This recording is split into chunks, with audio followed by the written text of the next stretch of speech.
થરાદ નગરમાં પાણીના ટાંકાથી દૂધ શીત કેન્દ્ર સુધી રોડની કામગીરી છેલ્લા ઘણા સમયથી ચાલી રહી હતી, ત્યારે આજ રોજ પડેલા ભારે વરસાદને કારણે હાઈવે પર ટ્રાફિક જામ થયું હતું, જેમાં ભારે ટ્રાફિકને કારણે એમ્બ્યુલન્સ ગાડી અટવાઈ હતી। સ્થાનિક લોકોએ ભારે મહેનત બાદ એમ્બ્યુલન્સને ટ્રાફિક બહાર નીકાળી હતી। વરસાદી માહોલ વચ્ચે ટ્રાફિક જામ થતા વાહન ચાલકો પરેશાન થયા હતા। આજરોજ નગરના 4 રસ્તાથી રેફરલ હોસ્પિટલ સુધી હાઈવે પર રોડની કામગીરી અને વરસાદને કારણે વાહનોની લાંબી કતાર લાગી હતી। જોકે વધુ ટ્રાફિકમાં તો હોસ્પિટલ પાસે થયું હતું। વાહનોની એટલી લાંબી કતારો હતી કે 1 કિલોમીટર જેટલો ટ્રાફિક જામ દેખાયો હતો।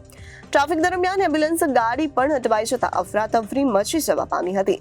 સ્થાનિક લોકો ભારે જહેમત બાદ એમ્બ્યુલન્સ 108 ને ટ્રાફિકમાંથી બહાર નીકાળી હતી। મહિનાથી અહીંયા પરેશાન થઈ રહ્યા છે લોકો, ટ્રાફિક જામ થઈ જાય છે।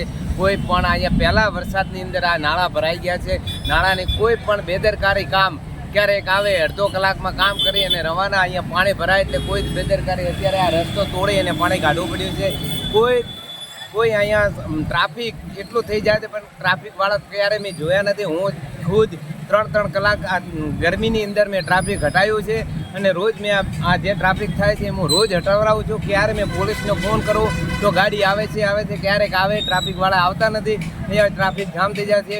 પછી કે પેશન્ટના હોસ્પિટલો બહુ છે, એમ્બ્યુલન્સ બીજી નીકળવામાં બહુ તકલીફ પડતી હોય છે, ક્યારે કોઈ પણ અહીંયા માણસની તકલીફ બહુ પડે છે।